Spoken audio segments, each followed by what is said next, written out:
Good morning students. बीडीएमएल शिक्षण संस्थान की ऑनलाइन क्लासेज में सभी विद्यार्थियों का स्वागत है।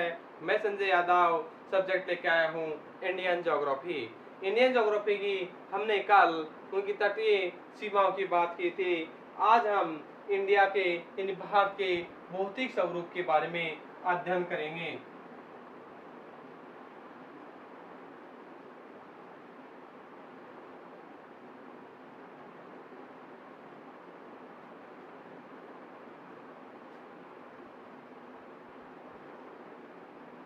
भारत का भूगोल,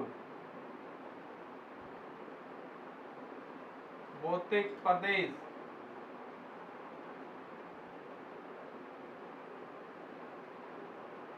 भारत को 5 भौतिक प्रदेशों में बांटा गया है, 6 भौतिक प्रदेशों में बांटा गया है। इसका हम अध्ययन अब करेंगे।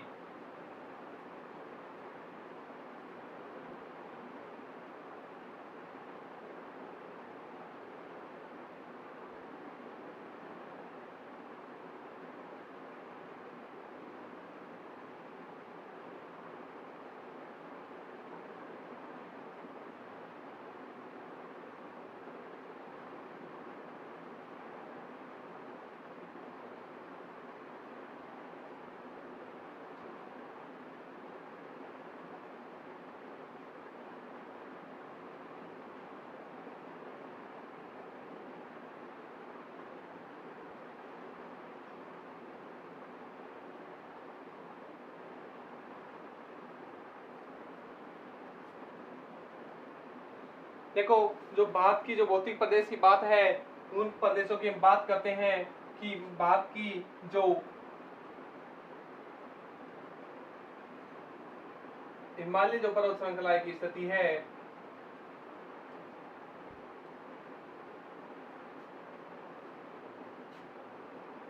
यानी उत्तर पर्वतीय प्रदेश, उत्तर प्रदेश पर्वतीय प्रदेश है, इन्हें 3 भागों में बांटा गया है।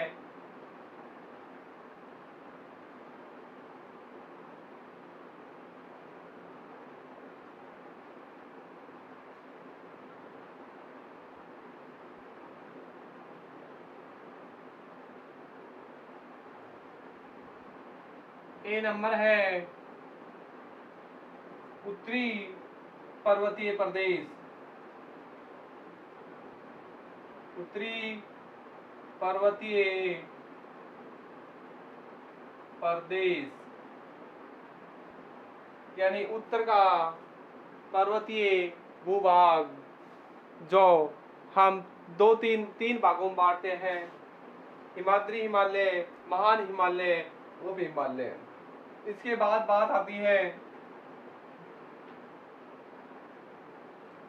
अरावली की। ये भाग अरावली है और अरावली के साथ साथ विंध्यन पर्वतमाला है। विंध्यन पर्वतमाला के साथ साथ एक भ्रंश कगार है, नर्मदा नदी घाटी है, और ये पश्चिमी तटीय भाग है और ये पूर्वी तटीय भाग है। ये जो भाग है ये अरावली का भाग है, ये विंध्यन पर्वत श्रृंखला है, और ये पश्चिम तटीय भाग है और ये पूर्वी तटीय भाग है। इसके साथ साथ इस भाग से ये भाग ऊपर का भाग राजस्थान का यदि रेतीला भूभाग एक अनुपजाऊ भूमि है। यहाँ से पश्चिम की ओर जाकर वर्षा का वो उस वार्षिक औसत है वो मात्र 10 सेंटीमीटर रह जाता है, यानी 10 सेंटीमीटर तक इन क्षेत्रों में वर्षा होती है औसतन। तो इसके बाद इस भाग को हम थार के मरुस्थल के नाम से जानते हैं। जो बी भाग है इसे हम थार के मरुस्थल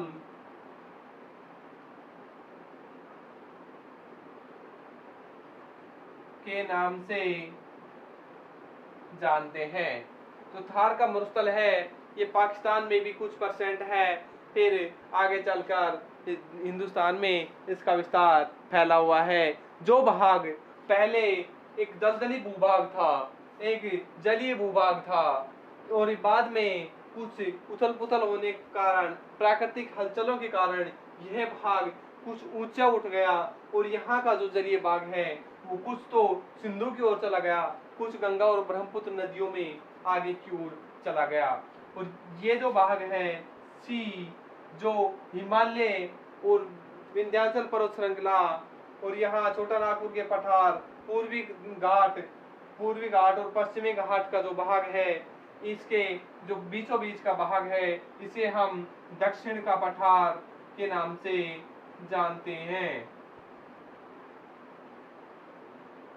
दक्षिण का पठार।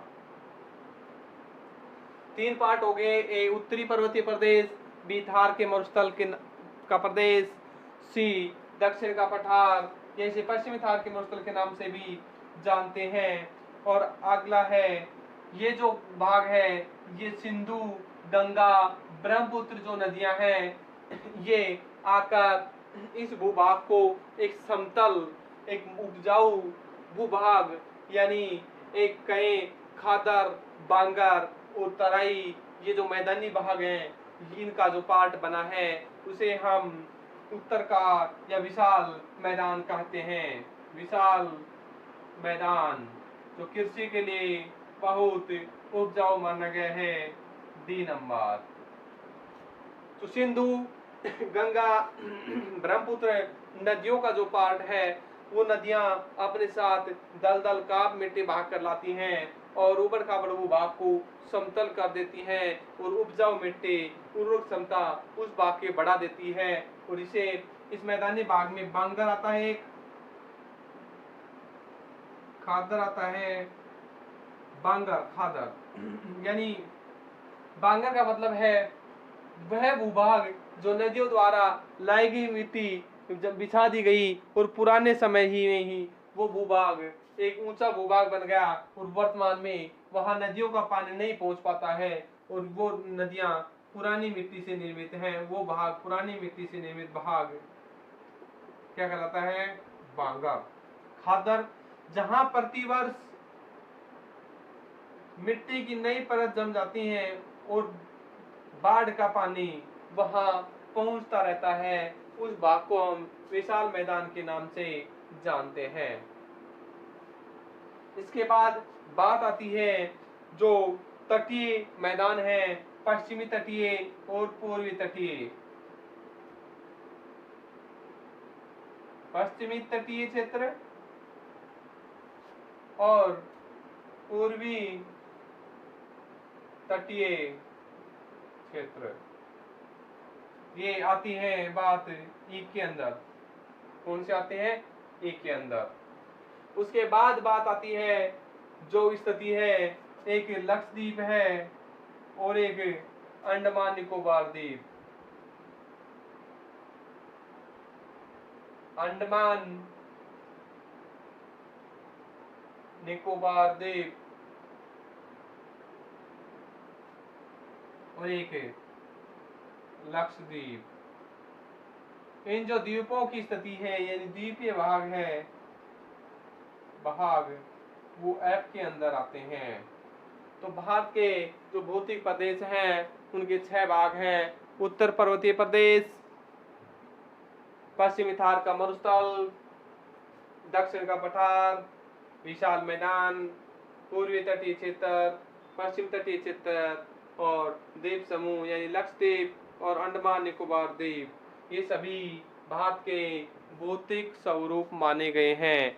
तो हम भौतिक स्वरूपों को एक क्रम से लिखते हैं कि भारत को कितने भौतिक प्रदेशों में बांटा गया है। पहला है उत्तरी पर्वतीय प्रदेश, जो जम्मू कश्मीर में नंगा पर्वत से लेकर और अरुणाचल प्रदेश में एक पर्वत है जिनका नाम, जो अरुणाचल प्रदेश में नामचा बरवा पर्वत के नाम से जाना जाता है। उत्तरी पर्वतीय प्रदेश है, इसे भी 2-3 खंडों में बांटा गया है। दूसरा है पश्चिमी थार का रेतीला मरुस्थल। तो तटीय सागर का अवशेष है। तीसरा है अरावली से लेकर विंध्याचल पर्वत श्रृंखला, पूर्वी तटीय भाग और पश्चिम तटीय भाग जो हम दक्षिण का पठार के नाम से जानते हैं। चौथा है गंगा, यमुना, ब्रह्मपुत्र सभी नदियों से निर्मित जो विशाल उपजाऊ से निर्मित मिट्टी का भाग है, जो मैदानी भाग है, सर्वाधिक जनसंख्या घनत्व पाया जाता है, वो विशाल मैदान।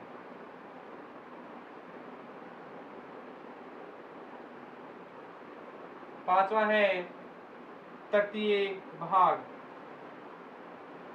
तटीय प्रदेश, जो पश्चिमी तटीय और पूर्वी तटीय दोनों क्षेत्र इसमें शामिल हैं।